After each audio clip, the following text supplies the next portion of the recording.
नाज़रीन, शिकारपुर में corona virus जा मकामी सतह ते केस वधण लगा आहिनि।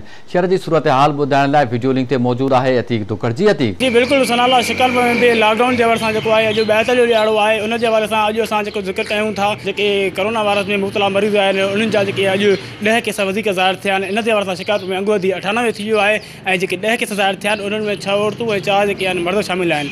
इन जे हवाले सां शिकारपुर में जेके 6 जेके मरीज़ आहिनि कोरोना जा, उन्हनि खे सिर्फ़ु पब्लिक स्कूल में आइसोलेशन कयो वियो आहे ऐं जेके ॿिया जेके आहिनि मकामी माण्हू सतह जा जेके माण्हू आहिनि उन्हनि खे पंहिंजनि पाड़नि में रखियो वियो आहे। उहे मुख़्तलिफ़ पाड़ा जेके आहिनि सील कया विया आहिनि, जंहिं में दीनपुर पाड़ो आहे, उते 3 घर आहिनि ऐं उते जेके कोरोना जा वायरस जा केस आहिनि उहे 13 खां 17 केस आहिनि उन में। ऐं हिकिड़ा पाड़ो सील कयो आहे ढक बाज़ार समेत ऐं सुमरा महला जेको 5 पीर दरगाह आहे उते बि उहे इलाइक़ा बि सील कया विया आहिनि।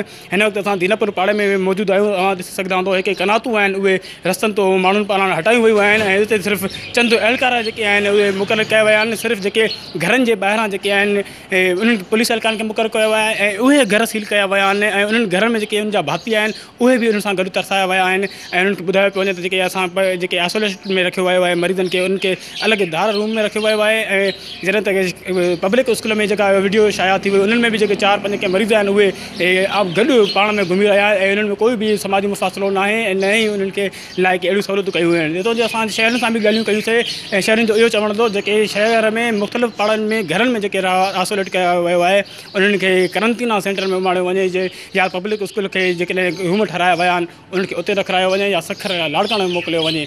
हिन वक़्तु मजमूई तौर ते शिकारपुर में जेके कोरोना वायरस जे हवाले सां जेके केस आहिनि उनमें तबलीगी जमात जा जेके माण्हू आहिनि उनमें 18 खां 20 तबलीगी जमात जा माण्हू आहिनि ऐं मक़ामी सतह ते जेको अॼु अंगु वधी वियो आहे उहो 98 अंगु थी वियो आहे, जंहिंमें जमात तबलीगी जा जेके आहिनि उहे 12 ॼणा अलॻि हुया ऐं जेके मक़ामी सतह जा जेके लोकल शहर जा ट्रांसमिशन जेके माण्हू आहिनि उहे 98 आहिनि ऐं अॼु जेके आहिनि DHO पारां 10 वधीक माण्हुनि जी तस्दीक कई वई आहे।